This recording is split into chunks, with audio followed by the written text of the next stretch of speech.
Ladies and gentlemen, welcome to the Rem and Sam podcast. Is this the first ever Rem and Sam Law and Order? The first ever Rem and Sam Undercover? Rem and Sam Investigates? We had to put the sunglasses on for this one, the police glasses. Because, yeah, like I said, we're doing a little Rem and Sam Undercover. We'll see how much longer we're going to be keep doing these Tuesday episodes after this one, because the bosses were telling us to do, come up with some good Summer League topics. Make sure you're keeping up with what's going on in Vegas. And we were definitely keeping an eye on Summer League. It got a little bit tougher once our guy Castle went down with the wrist injury, and understandably so. Got to sit him for the rest of the summer, especially with the way that he impressed to start the tournament there. But we were definitely keeping it on in the background, following some of the games, following our boy Matas quite a bit. We got Matas on in the background right now. Actually, the game's wrapping up. Unfortunately, the Bulls let us slip away. The Pistons came back. But Saturday, we were watching the games. We took a little bit of a break from watching the games, went out to do a, pretty standard Target run, get some pizzas, some shampoo, some face wash, all the basics. And we got back from Target. And next thing you know, we're finding out, pew pew, shots are flying in Pennsylvania. And they're taking shots at Trump. And when I first heard the news, it was it was broke to me in such a way that I didn't really, I knew like nothing too bad had happened, because it's like, okay, if the man goes down, then that's what it would have been said. But it was like, okay, there was shots fired at the Trump rally, and yeah, I guess an assassination attempt on his life as well too. And it was funny because for a while there on the news, after it had happened, they were like, I guess we're calling it a assassination attempt. It's like, well, yeah, they were shooting at his head. But I feel like it needs addressed, because I mean, just in my in our short lives here on the Rem and Sam pod, I feel like this just goes down right away as one of the bigger news stories. Can we look up biggest news stories this century? Obviously, well, the biggest news story is probably going to be 9/11, but in terms of a memory for when the Rem and Sam pod, the memories would have started kicking in, we wouldn't have been around for the 9/11, so that one wouldn't have been sticking. And it's not going to be, it's of course it's not going to be like a happy memory. It's not going to be like Ben Carson performing the surgery or whatever. It's, for me, it's like, Boston Marathon. They're saying the Weinstein trial. Yeah, obviously in terms of news coverage. And yeah, I guess an impact. That's basically all of Hollywood going down. And I guess it definitely has to count. Development of AI. I guess, you want to start chucking that stuff in there. But I mean, an assassination attempt on a presidential nominee is one thing. I mean, it's on a nominee, the guy who is also the presumptive, just the presumptive, is that is that the word? The favorite, the assumed favorite, just for the race overall. And he's, also a former president himself, having won in 2016, as we all know. So just, an attempt on the life of the former president is the first time that has happened, even like a 9/11 style, where it's like it would have happened. We don't want to give like a news event type, like Lou Gehrig's disease, started calling something 9/11 style, but where it happens in your life, but you don't remember it, because the Reagan one would have been the last one, and that would have been 81, I guess, in terms of, actually like bullets making contact, injuries, and deaths, because there is, looking at, if you look at like some of the plots and some of the things that have been thwarted, I mean, tons of guys have had stuff go against them, and even some of the more recent ones. But again, in terms of a guy actually getting shot himself, Reagan would have been the latest one in 1981. So this is going to be one of those like, just, hey, do you remember when the front runner for the race in 2024 got, somebody tried to shoot him in the head at a rally? I definitely will. I guess, again, if we're just remembering all the big unfortunate events that have happened since we've been alive, like the Kobe death as well too is another one where I'll just always remember where I was at when I heard the news of that broke. But there have been a lot of course, like any stuff like this, a lot of theories, a lot is guessing as to what has happened. So I feel like we have to put the pieces together and look at each of the cases and try to figure out what's more realistic. Because make no mistake, the motto of the Rem and Sam podcast is I don't know, we'll see. But we've definitely collected some evidence. And we'll look at it's not even evidence. It's just what has been floated out there in terms of each of the cases for what is potentially happened, what went down when there were shots fired in Pennsylvania. It's crazy that it happened in Pennsylvania as well too, because Shane Gillis is the one with the famous bit about what would happen if somebody shot at Trump, and Shane Gillis is from Pennsylvania. I don't know if we're already starting to solve the puzzle on what has happened already, but there are, looking at it, three potential. Make no mistake, we're in over our head here on the Rem and Sam pod, but it's the summer. If Trump had gotten shot at wild card weekend, would we be talking about this? Who knows? But it's summer league right now, so I feel like the Matas Bazulis minutes could get bumped for the Trump shooting. But there are three potential theories right now, it seems, as to what was who, the who, what, when, where, whys, as to what was behind the Trump shooting. And the first theory, I don't know if we're ranking these and what seems more likely or whatever, but the first theory that has been floated out there, and I have heard, heard and read both, quite a few people say, mention this one. And when I've heard, I mean, people that I've talked to have said that this might be a possibility. But what if this is going to be crazy? We're going to get pulled down for misinformation on this episode, make no mistake. But if we tell you guys misinformation, if we tell you what the misinformation is, does it just become information then? Is it okay to say? I don't know. We'll see what the YouTube rules are. But the first theory right now in who / what, when, where, why was behind the shots fired at Trump. What if it was a staged event by the Trump people? The Trump people themselves actually set this whole thing up and orchestrated this whole thing to happen. I mean, the first, why would they even do that? And I think, the why has definitely resulted. You have a good why because of the result of it, and that is, it seems like a lot of people have rallied around him at this point, and he was already a very, very strong front runner candidate for just the overall presidency, like we were saying. But now that this event has happened, it does seem like, even maybe it's not even that support for him is stronger. It just, there have been, people are now maybe more willing to be like, oh yeah, he's just my guy, and I'm going to say it.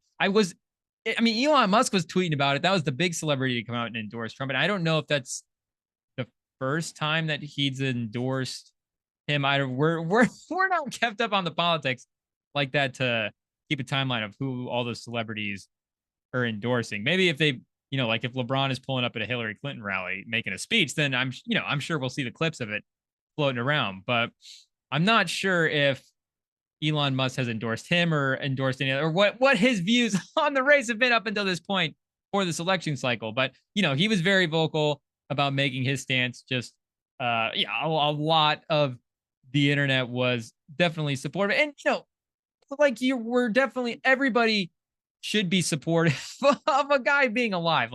And we're talking about the guy shooting, obviously, probably a good thing that the snipers took him down the way they did. But, somebody being shot at, like, we're all in favor of, a guy being alive in that situation, even if we're not all necessarily a fan of his politics or the way that he behaves himself, or if not everybody would necessarily have vote for him. You don't want a guy to get, killed in the line of duty like this. This the not what this is about. So, we're still gonna be supportive of life like that, but the rallying around him of the political and the actual, oh yeah, I'm gonna make the vote for him and write him down. And I'm all in terms of the ballot has definitely seemed to take even a stronger increase than it was before. So you go, why would they have done this? Well, I mean, if the phrase right now being thrown around is this has basically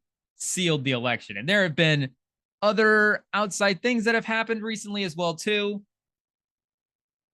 with Biden and with the party that have probably also pushed support, support that way.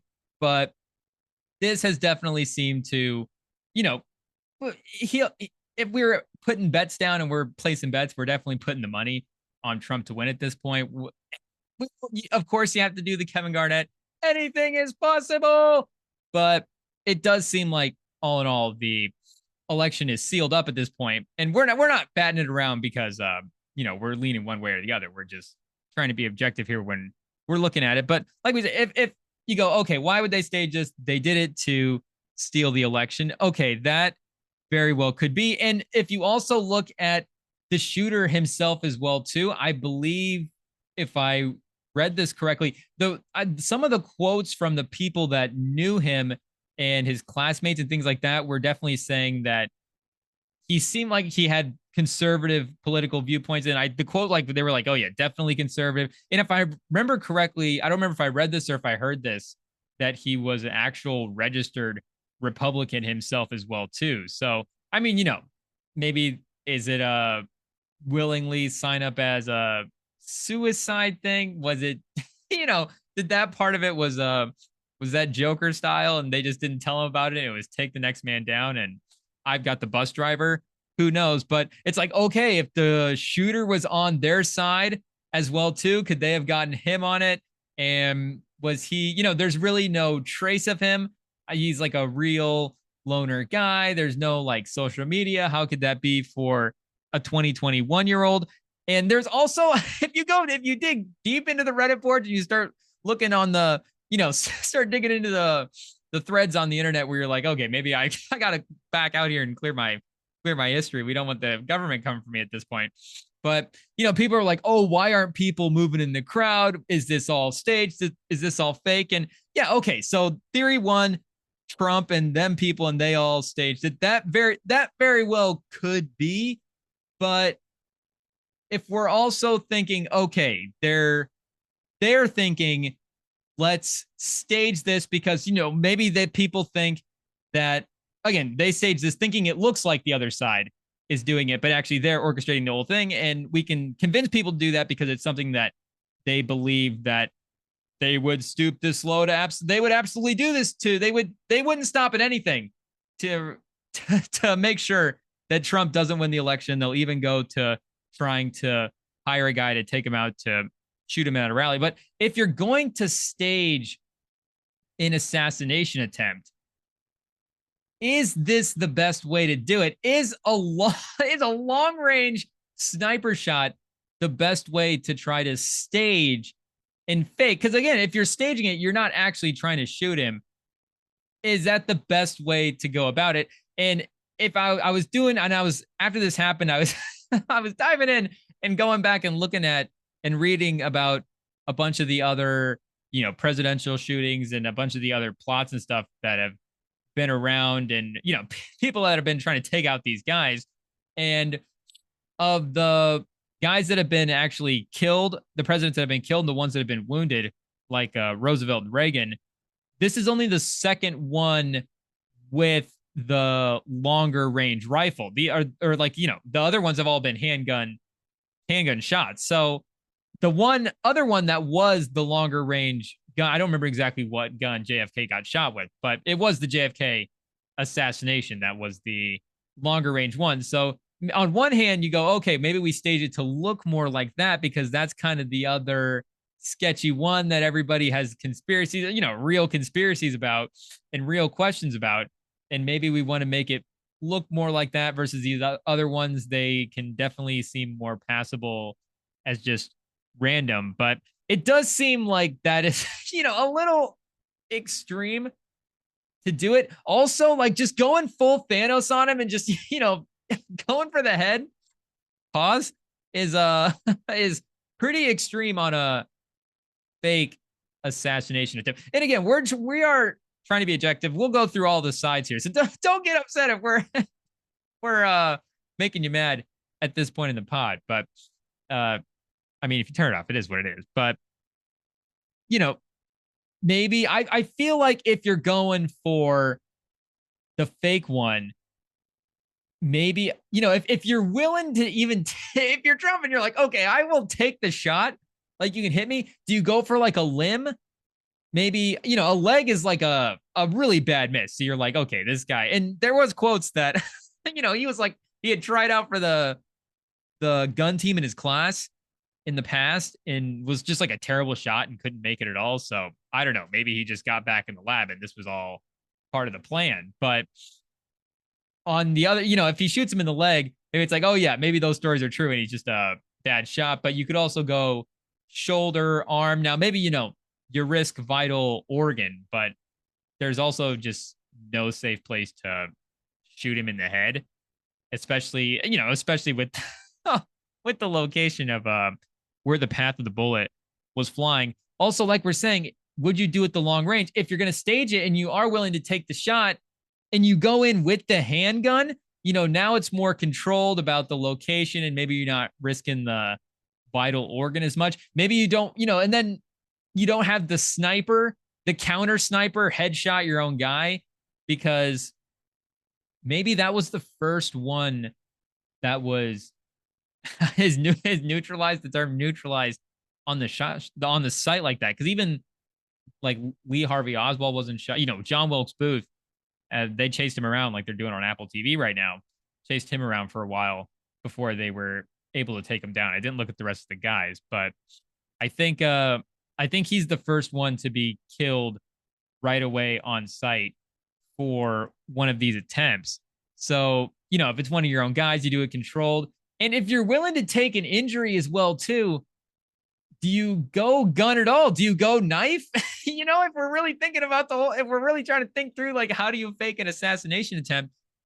Would it be better to go like a knife? Now, these are all brutal. Being like, yeah, you can just go ahead and just stab me is crazy, and shoot me as well, too. But now maybe, the public were like, okay, if he's going in with the knife, how serious is he about killing this guy? Maybe he's really serious and he's like a precision expert. But then, if you're going in with the knife, I feel like you know where to go. So then if he misses, maybe it's a little sketchier. If it's like, why would you go? Why are you trying to do the assassination attempt with a knife and then stabbing him in the tricep? That doesn't make any sense. So, maybe that would be a little sketchy there, but it does, like I said, like we're saying, we've done the investigative work. We've seen the case for have the Trump people potentially stage this. So that is that's the evidence from both angles. If you guys can do with it what you will. But but the next potential outcome, or not outcome, but potential possibility for who was behind it was obviously, what if it was the other side? What if it actually was the Biden people that put a hit? Did they have money on the head? Did they do the John Wick and just call the guard and just say, hey, we're putting the bounty on Trump's head and whoever takes him out gets a king's ransom? Because, again, if we're going through, if we're looking at motive, as we've seen Law and Order, Ice-T, he's taught us a few things or two about detective work. If you're looking for motive, what's the motive for the Biden people to try to do this? Well, it would be the other way around, where the Trump people are trying to see it just like absolutely drive the nail, not into the coffin, but, maybe have as a part of the fake assassination attempt, the guy come up and try to drive a nail into Trump. Who knows? But, as a way to seal the election, if, the other way around, if you're the Biden people at this point, is this the only way? Is this the only chance you got? I mean, you're looking at all your options. You're looking at the polling numbers. You're looking at what you can do. And it's not looking good for the Biden, for the Biden side of the aisle right now. Make no mistake. It's looking bleak. So I don't know if this is like the full court shot with 2 seconds left on the buzzer is just to call in the sniper. But, also, you do have the timing of it as well, because why do it now? Like, maybe, again, like we're saying, this is just the Hail Mary. I mean, maybe like, why do it now? It's not the first move is against your political opponents. It's like, oh yeah, well we got the hitman on speed dial. Maybe it was back in the day. Maybe it was for JFK. I don't know if we're dropping bars now, but I don't think it's the first move of Biden's people is like, yes, let's call in the sniper and take out Trump, which, well, maybe it was because that is actually one of the funnier things that happened over the course of this was like a couple of days before. And, funny is, we're treading carefully, not so carefully in these tender times right now, post the Trump shooting. But, Biden, did he have like a quote where he was like, we've got to, like we've got to put Trump in the bullseye or something along those lines now, which is just like all-time fuel for the fire, as well as if you, if you consider like Biden's age and if he's even in these meetings, then, if he gets this information, of course, he's going to be on an interview and the Alzheimer's, it's just going to let it slip that, he's not going to hold anything back. Who knows? But, it's just all-time fuel for the fire. It's like the all-time, make a your mom joke. And then the guy's like, actually, my mom's dead. And it's like, okay, buddy. Like, we, sorry about, your loss there, but just, like the all-time, like potentially out of context, but like we're saying, Kevin Garnett, anything is possible. We're just looking at all the evidence right now and, trying to piece together best, what happened. So, you do have the Biden slip up. We need to pin that up on the board as a potential evidence. But if the Biden people were going after Trump, if this wasn't a staged attempt by some shady deep state, shady dark forces, if this wasn't some deep state operation to take out the guy that they don't want in there to run things, I feel like they would have got him. I don't know if that's a hot take or not, but if, I don't know what the historical precedent is for the deep state taking out a potential president, but if there was historical precedent for it, the first place to look would be the JFK shooting.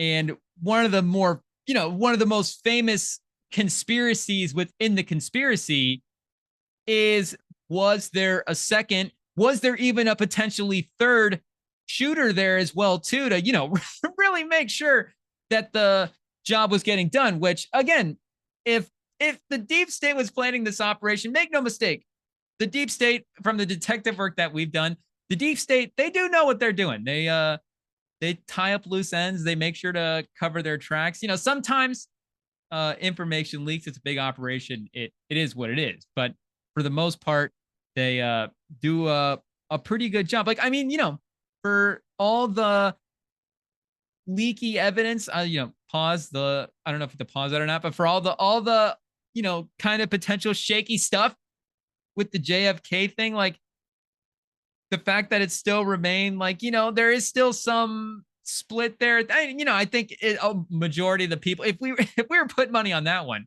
we would definitely, I think maybe at this point, lean deep state. But, the fact that there is still question marks there does lead to, it's like, hey, that hasn't gotten leaked after all these years. And maybe, guys get older as well too. They step away. Has there been like a book? Has anybody written a book like the tell all? I was there in the meetings that planned the JFK thing. And that's another thing with the Biden thing as well too. If he's letting this info, if the deep state is planning this stuff, And I just, is Biden in these meetings planning a Trump assassination? It's not like there's cameras in there and they need him in there for the looks. I mean, he probably needs to be taking a nap anyway. So, let the man get his rest and go ahead and plan the deep state operation. So it's not, I don't think they would even give him that information to potentially listen, in a universe where, this is the potential outcome. But, again, if there is historical precedent for this type of thing, they know what they're doing and they get the job done. And there is also the factor that Trump turns his head as well too at the last second. For the camera, I don't know if we did that the right way, but he does turn his head where if he's looking straight on at the crowd like he was the moment before and the shot is fired and lands like hit with him in that position, the man's going down. The shot is going to be a fatal shot, but he turns his head, he nicks his ear, and he ends up saving him. So, maybe you go, okay, the guy was a good shot. He did know what he was doing, and then the guy goes down. He fires shots. But again, if this is a real tight operation, they're going to get their guy. I feel like there's is there a second? You got to have a second shooter, right? If you can't risk having him going on to the next thing and maybe, and it's not just you can risk the guy getting caught because, again, Lee Harvey Oswald, are we getting all of our, John Wilkes Booth was Abe Lincoln. Lee Harvey Oswald got caught as well too. So if Crooks wasn't shot in the head and they did end up apprehending him, it's not like, we haven't seen precedent for that precedent for that as well. But all that to be said, my theory is if the deep state was behind this, I feel like they would have gotten the job done in this moment, especially again with the look that he was able to. Clearly, he was able to get into position and get a clean look, and there was, just big open fields in general. Not a ton around in terms of structures, but it feels like a place where if they were really committed, if somebody was really committed to, a bigger covert operation than just a single guy, if they were really committed to this was the day, this was the, Operation Trump takedown, then I feel like it probably would have been successful. But that leads us to the third potential. I don't know if we're giving the deep state too much credit there, but the third potential outcome, reason, possibility why, I don't know why we keep saying outcome, but possibility why this shooting happened. And, this is, again, we don't want to we're not like a political controversial, get on here, start calling people out for their jobs type of ordeal. But if we're just being objective and trying to break down what happened, and again, looking at all the possibilities, the other possibility is this was kind of just, maybe fluke thing is not the right term, but, there was definitely a series of things that went wrong with I guess as a non-tactical expert, I don't want to sit here and say that there was a bunch of things that didn't go wrong, or that did go wrong in setting up the security for this event. That's why I'm saying, like, we're not going to sit here as guys that don't know anything about security for a Secret Service event and say that, the Secret Service, one, didn't do a good job, but also just made mistakes in this operation is again, a tough thing for guys in our position to say. But there was little things where it did just like, okay, that seems off, where if you look at the layout of where this rally was taking place and where this event was being held, the building from where the shooter as we all know now, was quote unquote outside the perimeter, whatever even that means as well too, because, there's more information about that building that we'll get into, but whatever, their tactical perimeter was there, that building was outside it. But again, if you just showed me a map, an overhead map of that area and said, okay, we have to secure this event for a presidential speech, what do we have to do? Again, that building is the only structure like in that vicinity, in that range. So yeah, it's not in the perimeter, but there's nothing in the perimeter there that's like a threat in that kind of way. Like it's just like all open space, all open field, its own open challenge, its own challenges, of course, in the tactical planning of it all. But in the advantages that the building would provide, the high ground, really that the building would provide, that building is the only building there. And regardless of whether or not it's in the perimeter, it feels like it needs to be secured. And again, some of the more information that we've gotten about that building is they actually did somewhat secure that building as well, too. There was snipers located inside the building, which was one of just the initial tactical things that was pointed out by some people on some news broadcasts that I was watching. I wish I had remembered names to give credit to, but, just former CIA, former Secret Service, those types of people. And, just from watching Revenge of the Sith as well, too, you always have to get the high ground to win any type of warfare scenario, one-on-one, or, any type of group advantage like that. It's Anakin. I have the high ground. Don't do it. You always have to have the high ground. So again, maybe you're even securing that building, but why do you not have the high ground on that building? It doesn't really make any sense. Maybe we're just laying out pieces of evidence for our other two cases that we have in the works right now.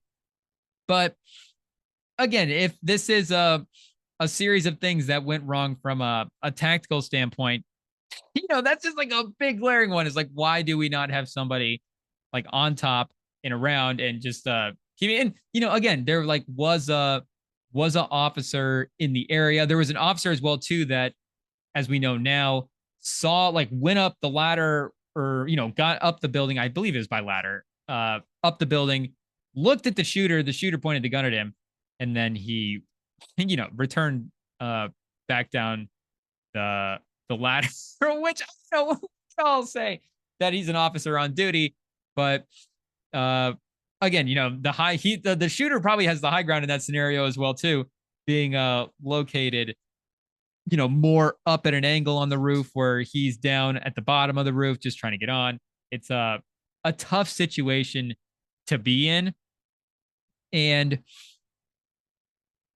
also just the size of the town. It's like a 13,000. It's not, not a super big town. It feels like the type of thing that if this was a movie, like we would just see the Secret Service just move in and just take over and lock down the whole town.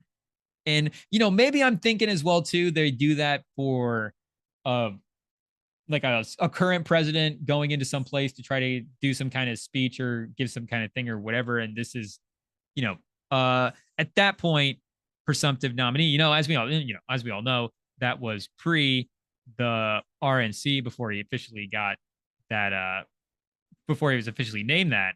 So, the security levels are going to vary a little bit. But again, he is also a former president himself, and also just a former, or not former, but like a wealthy guy, and maybe former more wealthy guy, but a guy with still some money in the family, a guy that's controversial to say the least, not even for his political career, but not that anybody was going to do this for him for just what for being on The Apprentice, but just a guy that has always had people with a real either like love-hate relationship for him, is a nice way to put it.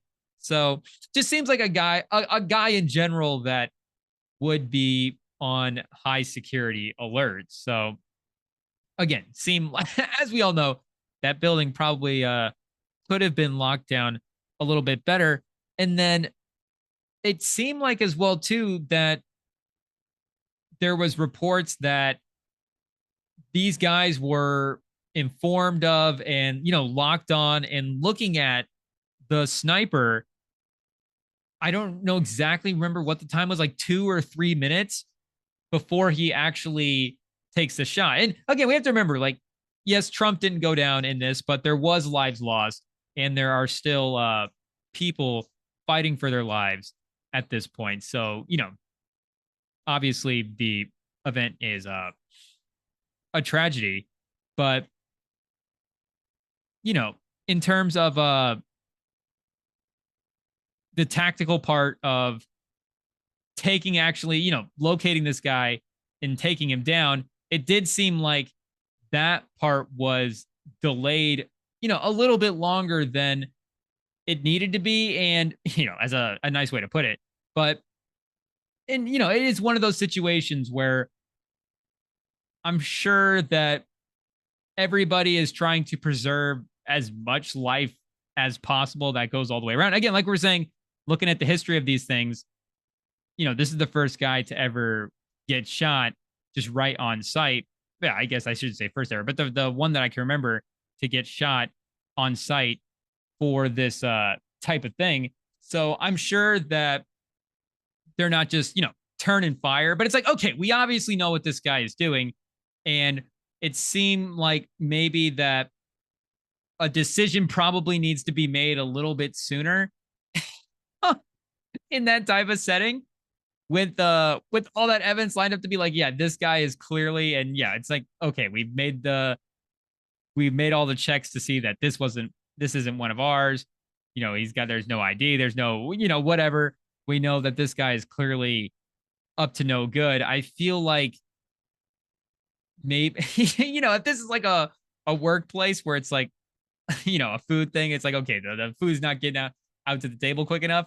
We got to start throwing the timer on it. Like, do we have to start throwing the timer on these kind of decisions? And again, that's a tough thing where maybe there's a situation. Okay, let's just say going forward, policy change, blah, blah, blah, blah, future, who knows how many years down the road, a bad result happens because of the policy change. That's always, always a possibility. But, we're not the type of podcast that sits here and calls for policy change. At least we don't, haven't yet. But again, it does. I wonder what the conversations are for about how quickly that decision got made.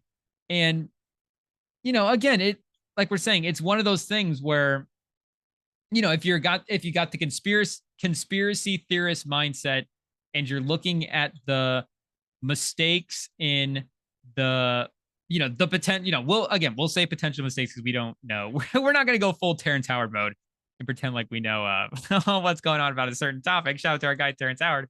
We love Iron Man.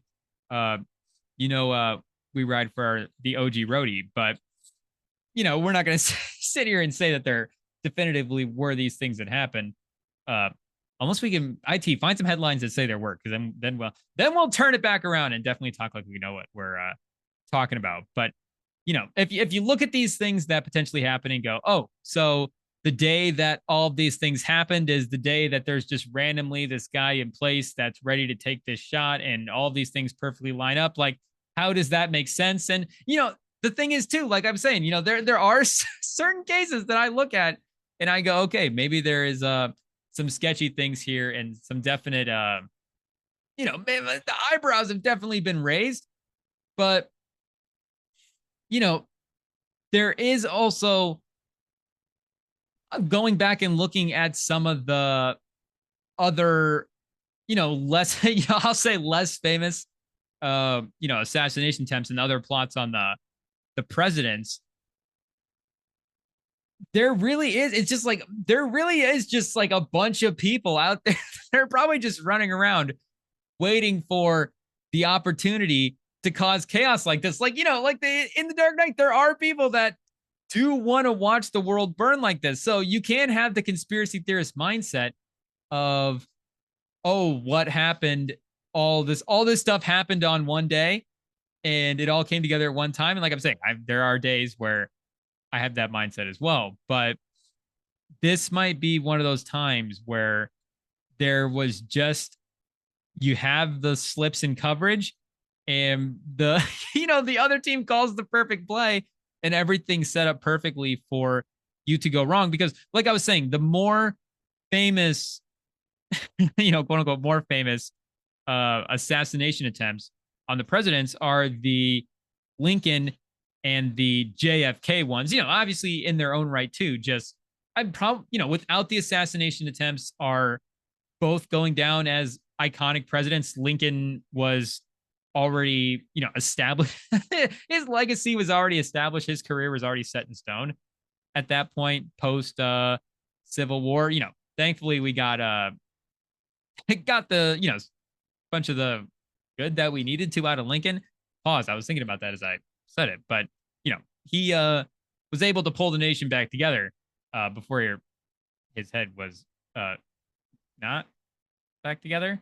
But uh post Civil War for Lincoln. And then, JFK, was he didn't see the moon landing, did he? But did he? I don't know if I have a timeline set for that, but influential in the big speech and going to the moon and Marilyn Monroe. And there's just a bunch of things that are going to make JFK go down as a iconic president. But, also, the more iconic assassination attempts as well, too. And, again, with the John Wilkes Booth, maybe you got the, a little bit more random type of thing. But, again, with that, it's 18th century, and, the couple of the other ones are a little bit older as well, too. But definitely early on in the the timeline of where presidential security was at. And the JFK at this point is just, full blown conspiracy theory. There's, really no way to say that it was just a single shooter in a guy acting alone at this point. That's never going to be the, unless there's some real overwhelming evidence that comes out in that regard. That's just, I think, never going to be the possibility.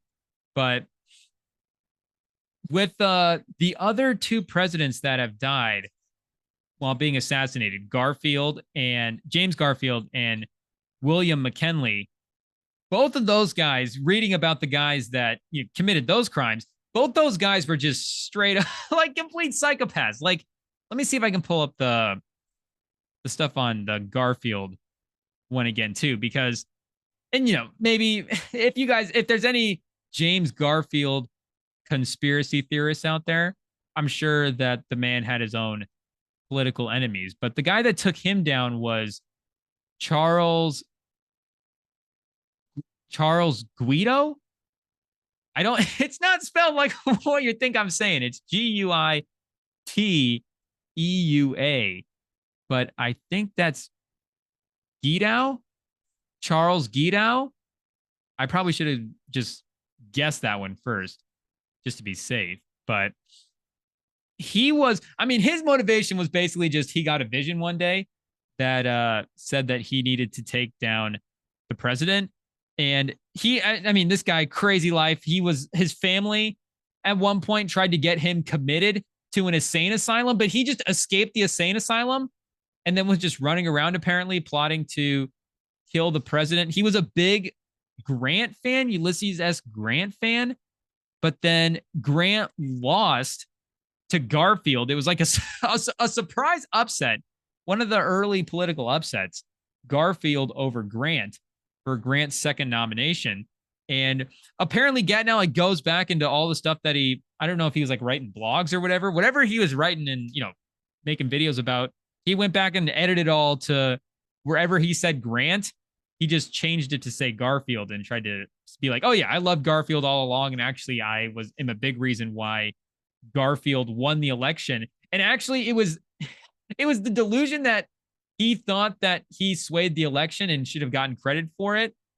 And the fact that he didn't get credit for him was one of the reasons that he got upset enough to finally try to go up and pull the trigger on our boy Garfield.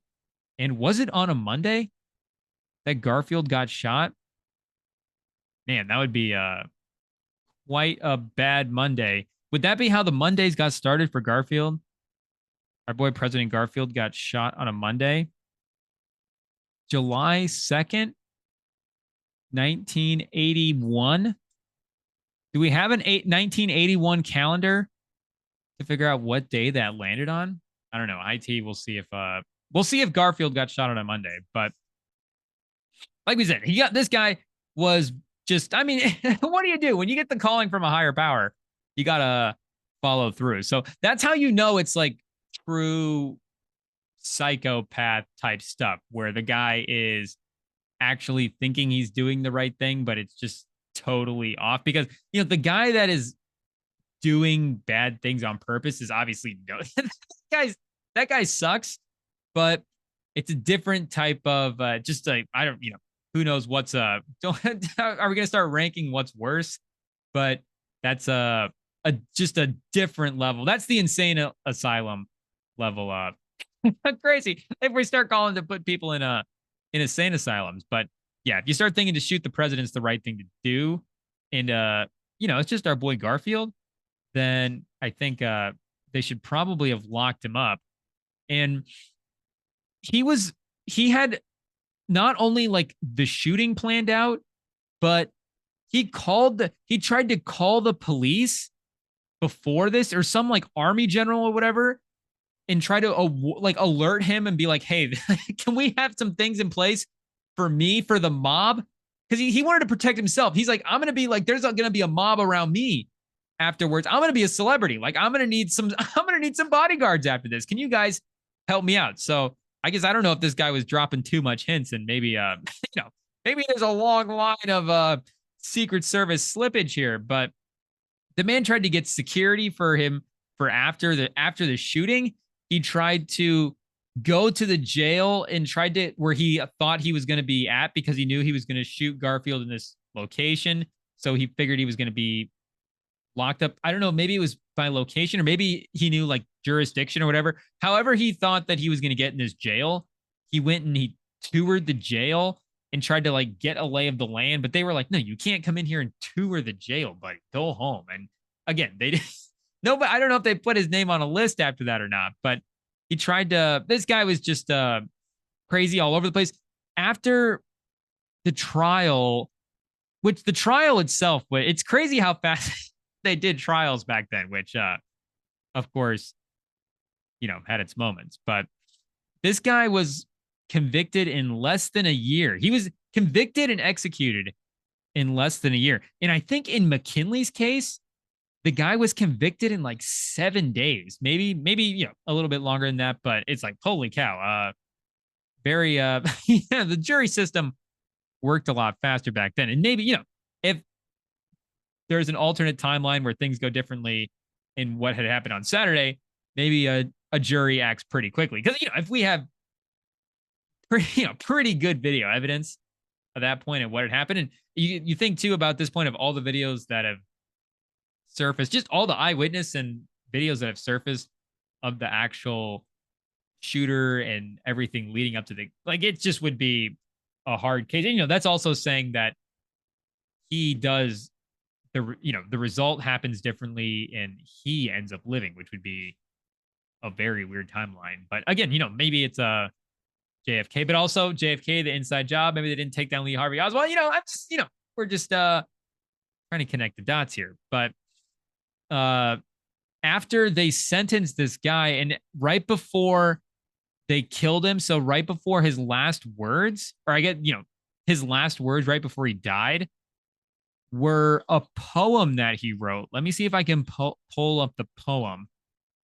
Again, this guy was all in on higher power. Really, this guy was all in on God, all in on Jesus, all in on heaven.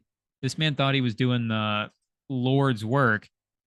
And he wrote a poem the day of his execution. This man freestyled a poem right before he died called "I'm Going to the Lordy." I don't know if IT, can we get a beat in here while they have the, we can tell you guys the poem. "I'm Going to the Lordy" by Charles Guido, the guy that took down Garfield. This is his last words. And I guess I don't know what cadence. Hopefully we say this in the right cadence. Give our guys some respect to the art piece here. But "I'm going to the Lordy. I'm so glad. I'm going to the Lordy. I'm so glad. I'm going to the Lordy. Glory, hallelujah. Glory, hallelujah. I'm going to the Lordy. I love the Lordy with all my soul. Glory, hallelujah. And that is the reason I'm going to the Lord. Glory, hallelujah. Glory, hallelujah. I'm going to the Lord. I saved my party and my land. glory hallelujah, but they have murdered me for it. And that is the reason I'm going to the Lordy. Glory hallelujah, glory hallelujah. I'm going to the Lordy. I wonder what I will do when I get to the Lordy. I guess I will weep no more when I get to the Lordy. Glory hallelujah. I wonder what I will see when I get to the Lordy. I expect to see the most splendid things beyond all earthly conception. Is that the right word? Am I thinking conception? Is that the right word? When I'm with the Lordy, glory hallelujah, I am with the Lordy. So I don't know. I think our boy Charles Guido was in for a big surprise when our guy opened his eyes up after that electric chair there. But all being said, not a work that has necessarily aged the best. I don't think the Rotten Tomato score on I'm Going to the Lordy was necessarily super high. It doesn't seem like the critics at the time appreciated it. But I mean, that's most great art. An artist is not appreciated in his time. But also, this art piece, not like was around for a lot of Charles Guido's time. It's about as little of an art piece as in terms of you living to see it. I guess well, there's posthumous stuff that gets released as well too. But anyways, that's the Garfield assassination. Just crazy psycho. And then the McKinley assassination as well too. This guy, I don't even want to try to say his last name. His first name's Leon Shezglovs. Our guy is definitely from a very specific part of the world. Polish. I was trying to find out where this guy hails from, but born in Detroit, son of Polish immigrants, gets super into anarchy at one point in his life. I don't know how you get into anarchy necessarily, but turn of the century, there's some economic turmoil.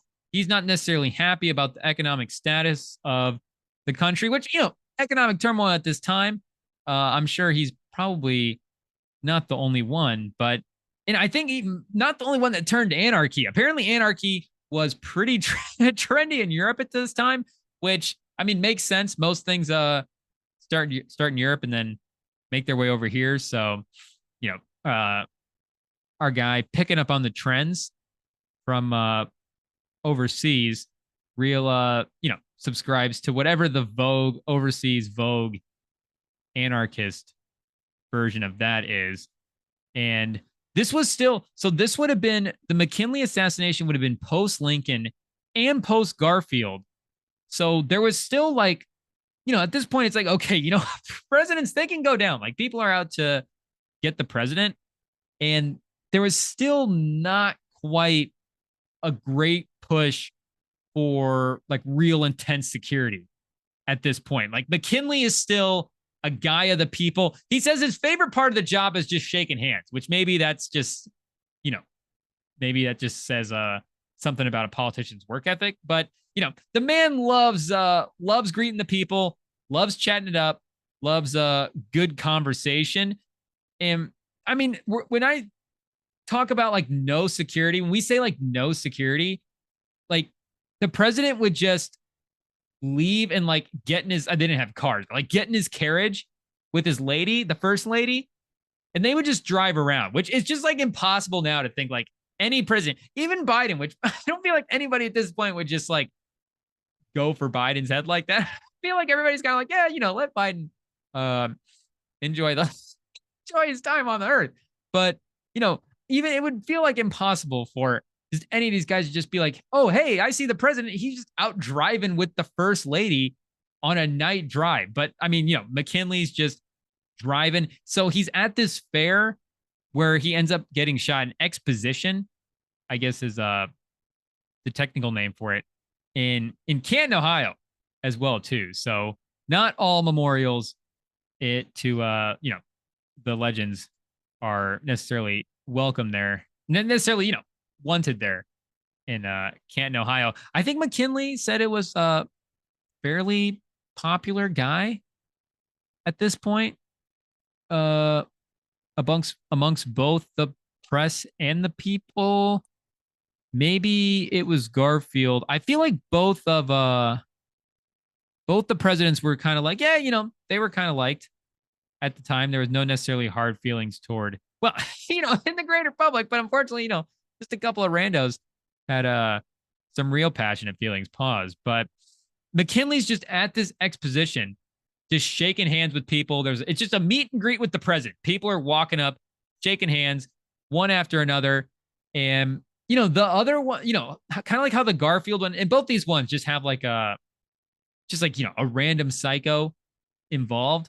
This is kind of again, there's not like a greater push for security, but there was some more intensified security presence at this exposition that the president was at, because there was some rumors floating around. There was a little bit of a vibe in the air that, maybe we want to keep the president a little bit extra safe. So there was like some decent security presence there, but it was like a hot day apparently. And there was a lot of people with handkerchiefs and, ladies with I'm sure there's like ladies with their little fans and stuff, and people like wiping their brow and, trying to stay cool. And, it's 18. What are we talking here? 1901. AC is not necessarily cranking in the buildings at this point. So people are trying to get cooled off. So this guy approaches McKinley with the handkerchief, which is not, I guess, in this situation is a little sketch, but it's like, okay, we get it. What's up until the last second here? But unfortunately, the handkerchief, he had a gun under it, classic pop, right in the tummy of our guy, William McKinley. And again, it's like when you just barely have the break in coverage, the one psycho gets in, and, in the one situation where Trump turns his head and gets nicked in the ear, McKinley almost had his version of that in this, because the first shot bounced off a button on his suit coat and somehow like got wrangled up in his suit and didn't necessarily, I don't even know if it, penetrated him at all. Pause. But I don't even know if it like injured him in any way. But the second one ended up being the shot that went, the one that got lodged inside. And you just, you just make the one mistake of getting the guy with the handkerchief, and you get this weird situation where a bunch of people probably have handkerchiefs before, and you don't really, what's the last moment? It's a meet and greet. And, at this point, these type of things, this is why this type of thing doesn't really happen anymore. But I guess you can still do it with some candidates and stuff. But again, Trump, a former president himself, and, maybe some former presidents are still shaking hands, but a current president, they definitely wouldn't be doing it. I think at a fair, it wouldn't just be like a county fair. I don't think, just shaking hands. Also, I'm just mistaken, and this is totally happening. Biden's out going for bike rides and stuff, so maybe I'm over exaggerating a little bit, but slips in, takes the shot, and McKinley as well too. The theories, right? The prevailing theories as of right now are the shot itself isn't necessarily what killed him. As what killed most people back in the day, it was the operations, but the cleanliness and the hygienic, is that a word? The hygienic procedures and hygienic standards. We'll double down on the word back in the day. And you think, like unwashed hands, they were saying like guys are just like sticking their unwashed hands, Dorito fingers right into the bullet wound, trying to find the bullet. And they even guessed wrong about which way the bullet went in his, inside of him. But they built a metal detector for this guy. Actually, I don't remember if this was McKinley or Garfield. I was reading about both these guys, but one of them, they built a metal detector for to try to find the bullet. And the doctor was so sure about which side that the bullet was on that he wouldn't let Alexander Graham Bell, who made the metal detector to find this, he wouldn't let him use it on the other side, which is the side that the bullet ended up being used on. And they also commissioned this metal detector to be built to find this bullet, but they had him sitting on a metal bed. So when they put it, when they fired up the metal detector to detect the bullet, the thing just like went berserk because it just, McKinley's just, or Garv, I can't remember which one, but the president just laying there on this metal bed. It's like, okay, I can't find the bullet here, the needle in the haystack. but they really, needless to say, uh, botched that operation. Rip our guy, rip both the guys. I think both of them, they said, probably could have been operated on a little bit. I think of the president, I was gonna say, of the presidents that got shot, obviously JFK was the worst one. But of the other guys, I guess Lincoln got shot in the back of the head as well too. But I guess Reagan potentially, just the vibes of reading about it seem like Reagan might have got shot worse than both of these guys, but just because of the medical advancements of the day and where we're at this time, it was the infections and the lack of unfortunate lack of ability that was ended up costing these guys their lives. But I do think the presidency is an underrated, dangerous job, and maybe it's not. Maybe you think about it in the right way. But I wish I was remembered which podcaster I was listening to. And maybe it was Norman, but they were just saying, we're around what, like 46 presidents, and 4 of them have died in office. Lincoln, JFK, Garfield, and McKinley. So that's almost 10% ish. If we do some rounding, 10% ish of the presidents that have died in office. It's like, okay, there's 1 in 10 of you is going to die in the 4 to 8 years that you potentially serve. But again, as I was going through and reading and looking at not just the ones that have gotten shot and killed, but the ones that have also gotten wounded, and then the ones that have had like plots that have been thwarted against them as well, there have been 16 presidents that have been either killed, injured, or had a plot thwarted for them. I guess that I was knowing about and reading about, and there's a couple other ones as well too that are like, there's like a there's the one guy that like died from eating too many cherries, and people were like, I don't did he get poisoned or whatever by his political opponents? Who knows? But if you just go the 16 presidents that I was reading about that had the plots against him, and not all of them are like, again, guy getting nicked in the ear or whatever. Sometimes it's like, there was a Biden one that I was reading about where some guy like drove a truck into the lawn of the White. I've forgotten about this, but like drove a truck into the lawn of the White House or something, and was like yelling about killing the president and trying to seize power. Which again, that is probably way less likely than trying to take down somebody at a rally or driving through a convoy convertible down, or sitting in a theater, or shaking hands with limited security. Like, yeah, that might not necessarily work, but just the fact that it's like, okay, this guy's out there like thinking, yeah, I'm going to try to crash my car into your house and then kill you and try to take your job. Because if I remember correctly, that guy was trying to seize power as well too. That guy wasn't trying to, I think some of these guys, there's like some, again, the psychopath, we're doing this for the greater good, all that type of thing. But the Biden one that I was reading about, that guy was just, he's just wanted to be president, I guess. But, just the fact that it's like, there are people out there that are thinking about you this way is like why you have this Secret Service. But again, it's one, if we're putting the conspiracy theorist glasses to the side for a second, which we will not put the undercover detective glasses for the side. Make no mistake, we're still on the job. But it could just be easily one of those things where, very easily one of those things where it's like, yeah, there was a very unfortunate set of things that did not get checked off in terms of like tactical things that needed to be done in locking down this area. And, from trying to read and trying to gather things, like these things did not happen. And there's just always, there's always a psycho out there.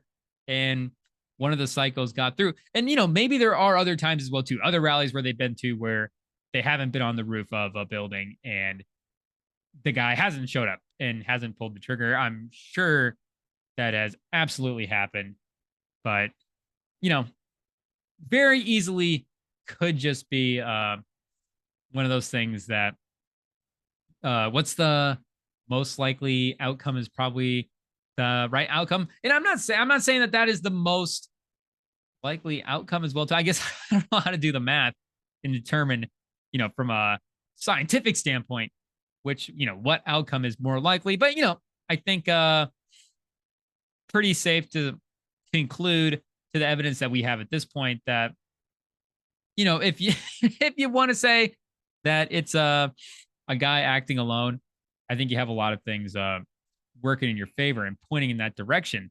But again, just in terms of significance and where were you at when that happened, and just a event, a political news event, whatever burned into my mind. This is definitely a new one added to the list. Obviously, the number one event of all time is Game 5 NBA Finals. Spurs getting the revenge on the Heat. Tim Duncan getting the fourth ring. Greg Popovich, the dynasty's last run together.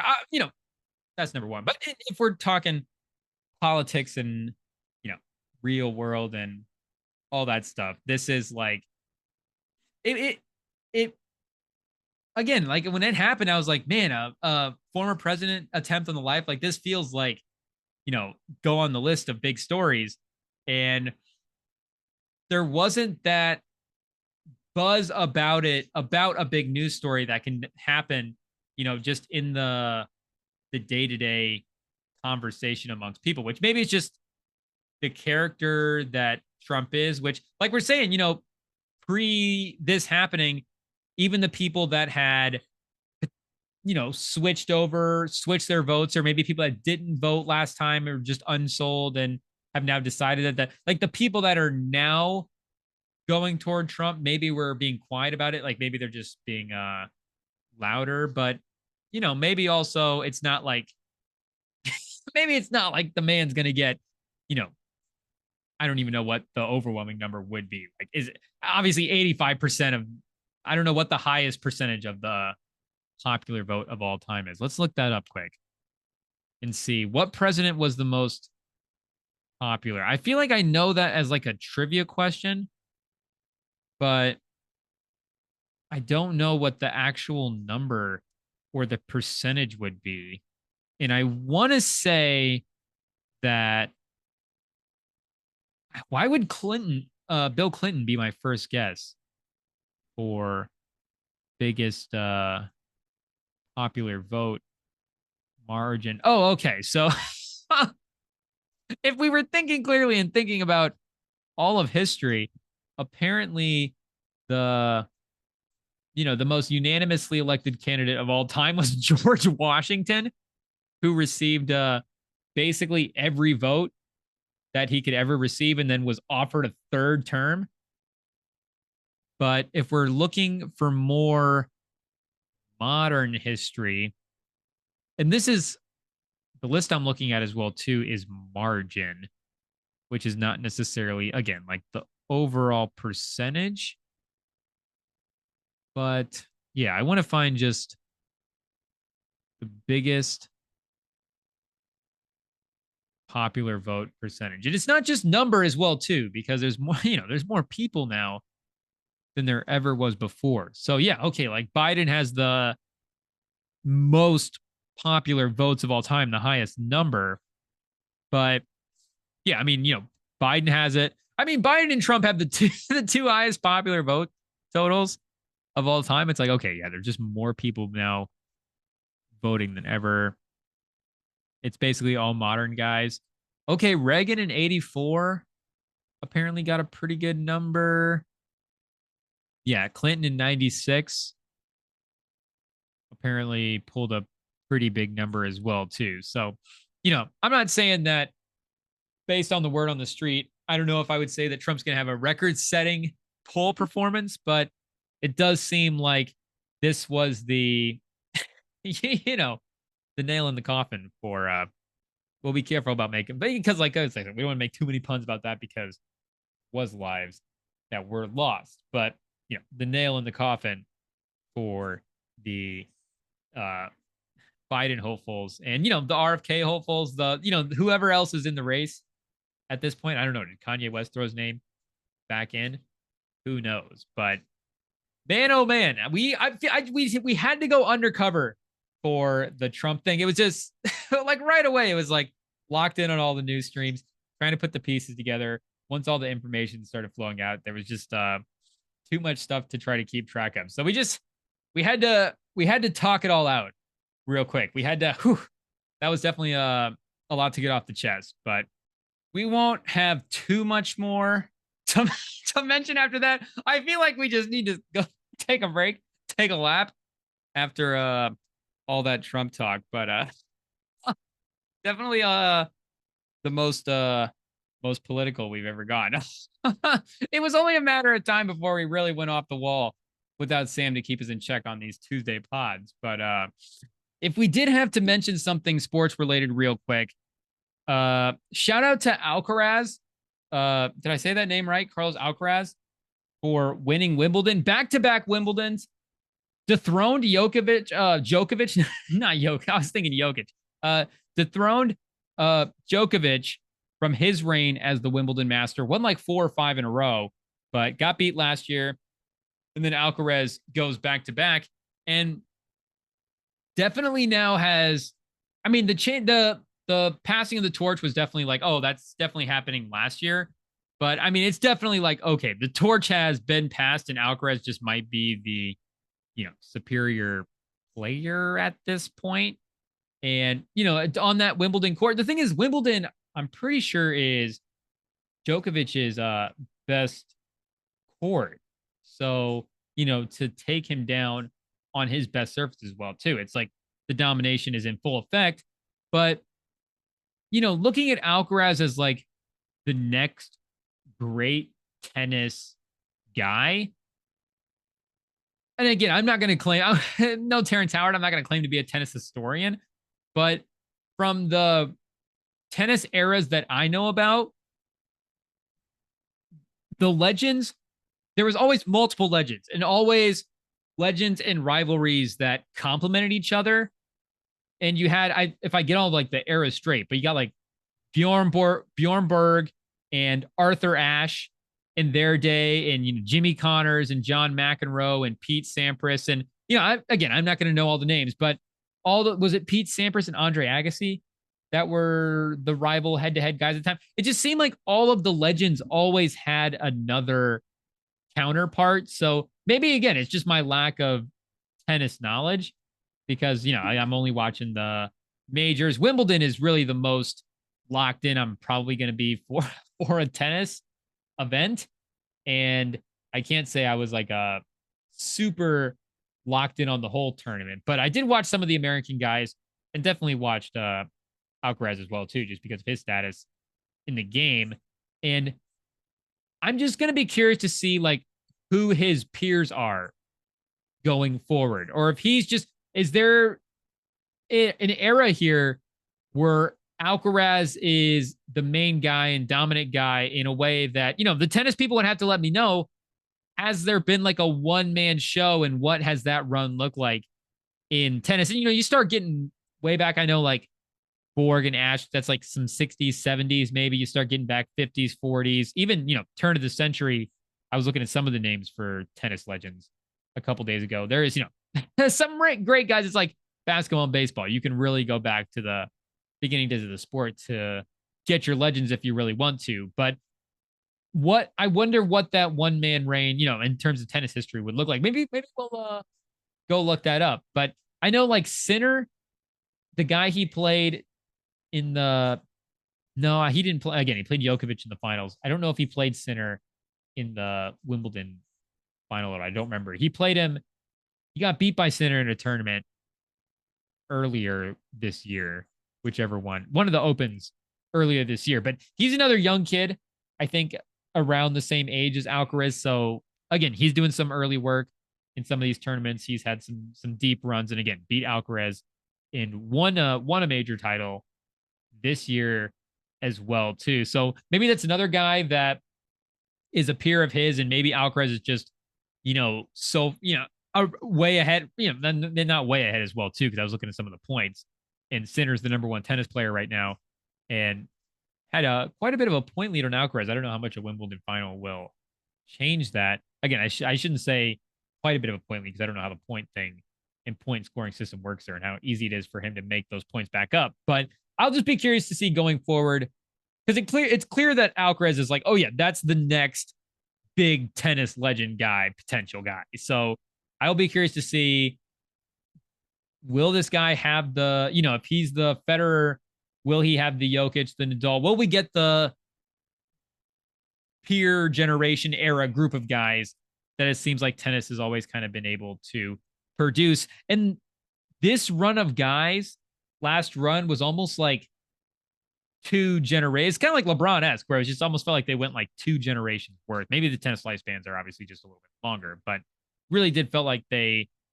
were able to bridge a gap where, you get like Andy Murray in there and a couple other, other legends in the mix that had their runs in the front half and the back half pause. But I'll be curious to see if who develops as Alcaraz's peers going forward. We bought up a little Ben Shelton stock, an American tennis player.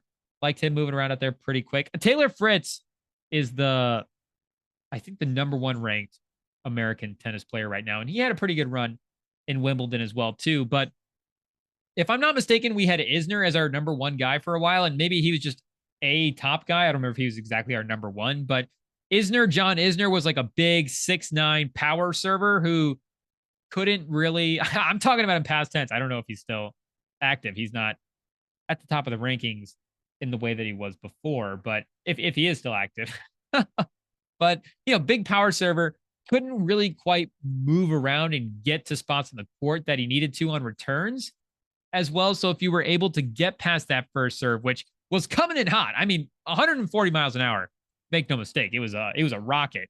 But if you could get past it, get him moving a little bit, there's a good chance that he was just gonna, slow down and not quite be able to get to the shots. So Taylor Fritz, not quite John Isner level slow, but in that mold of bigger server. I'm not a tennis breakdown guy, so if I remember correctly, bigger level server who maybe is not the most mobile guy, but a little quicker than Isner.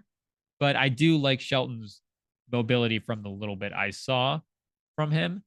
But I was looking back at some of his other tournaments too, and he has a tendency to kind of like lose the match before the big match. So he like loses the match where the next game would have been Djokovic, or loses the match where the next game would have been Alcaraz. So it's like, are we losing one step a little too early? Because if even if you lose to those guys and they kind of take it to you, those are the best tennis players in the world. There's really no, that's understandable. But does he, just from the quick research I did, maybe he loses a little bit too early and the accountant was, pointing that out. But regardless, we decided to invest in another piece of stock that we invested in. And the last thing I'll mention here was I didn't expect to mention anything baseball related, but the MLB draft was this past week, a couple days ago at some point. And over the summer, when they had the College World Series tournament on, I had thrown on just, I don't think I even turned it on. I think I was watching First Take one morning, and the game First Take just led into a College World Series game or something like that. And I just had it on in the background. It's just the College World Series game popped on my TV, and it was Florida versus somebody. But they started hyping up this kid from Florida named Jack Caglione, if I said that right. And they were just, talking about the great season he had, but they were talking about how he was kind of carrying the Florida team a little bit. Maybe they were overachieving because of what Caglione was able to do. He's having an impressive hitting season. And they had talked about how they had moved him to first in the batting order to put the pitchers in a tough spot. Now, again, I'm not a baseball guy, so if they had done that, I would have been like, okay, I don't really know what that means. But as what the guys were explaining was just how how they're trying to put the pitcher in a tough spot at the top of the pitch count, where a lot of guys were just walking him in the first place. So if you put him out there right away to start the game and you want to walk him, then boom, we open up our first batter goes up to bat with a guy already on base. It's, kind of a good way to get the game going if you're Florida, if that's the way the other team's thinking. And if you don't want to walk him, you're going to throw to one of the best hitters in the country. And there's a good chance that we're going to start with a guy on base anyways. And again, I don't remember exactly who they were playing. Maybe it was Tennessee, but the pitcher decided, hey, I'm going to pitch at Caglione to start the game. I don't know, early in the game, maybe he thinks he can get away with it, but they put Caglione to put, hopefully I'm saying, they put our boy Jack in the first spot to put that pitcher in a tough spot. And they also put him there because they thought, okay, we trust it. If that pitcher's going to throw, then our guy's going to connect and Dalton connect. And make no mistake, first pitch, boom, hit it. And I don't remember exactly if he fouled the first pitch, but I remember he contacted the first pitch and at least he hit the second one and got a double as well too. So I didn't watch any more baseball than that. Make no mistake, that's the only baseball, college or pro, I watched was that one at bat. But I'm saying, I don't even remember it that well. But what I remember was they said, hey, we're putting our guy up there because we expect him to deliver. And just, as a fan, it's like, oh, this guy's up to bat. Is he going to hit? Like, do I have to watch this at bat because he's going to hit it? And I did. And guess what? He delivered. So again, I read a little bit about his scouting report. Maybe there's some stuff in his swing. He's advertised as a two-way guy, and maybe he's not necessarily going to be a pitcher at the pro level. So maybe you're drafting him as a hitter. And if you're drafting him as a hitter, I don't know how he stacks up against some of the other guys, but just that kind of clutch gene to, even still, if it's the first inning and, the first at bat of a game and early in the playoffs, and maybe it's not the most at pressure moment that they could or face in that game or in the playoffs or whatever. It's just like a moment where, okay, we need our guy to deliver here. We're putting him first in the order because we trust him, and he delivered. So I bought his stock because I feel like he's going to be a good baseball player. And he went to the Royals as well, too. So he's on Sam's, unofficial, official Kansas City team, the Kansas City Royals. We always, we had a little Johnny Cueto stock back in the day from that World Series run. And then he went to our Giants. Our uncle's a Giants fan. So we're, Giant fan adjacent because of our uncle. Shout out the one game that we've ever been to, MLB game that we've ever been to was because of him. He's the plug, so shout out. But, we got our boy Caglione in the books. We made sure to call the accountant. And the fact that he slid to 6 seemed like the baseball community thought that was a good pick for the Royals. So I'm glad to see that maybe the one guy that we have baseball stock on might potentially be a good pick. But I think that's like we said, we might have to go take a lap after this one, because make no mistake, we were wading into some deep waters there, talking about trying to find out what's going on with the deep state, with campaigns, with Secret Service, with all that stuff. There's so many pieces swirling around. It's hard to keep track at this point, but we'll be back we'll be back to normal this weekend. Make no mistake, when Sam's here talking, I was gonna say basketball, but I don't want to say too much. Maybe, Frisbee, soccer, piercing truth, of course, but maybe we're back on the fantasy football grind. Maybe that starts. Who knows? We'll see. We'll see what Sam wants to get into this weekend as well, too. We'll see who again, I don't want to say too much. We'll see what's all in the works for this weekend's episode. But maybe the glasses weren't a good choice after all, too. We've got some pretty serious video inception going on with the reflection, but I think it's been okay this whole time. It's not too bad. We get in. Can we make it really worse?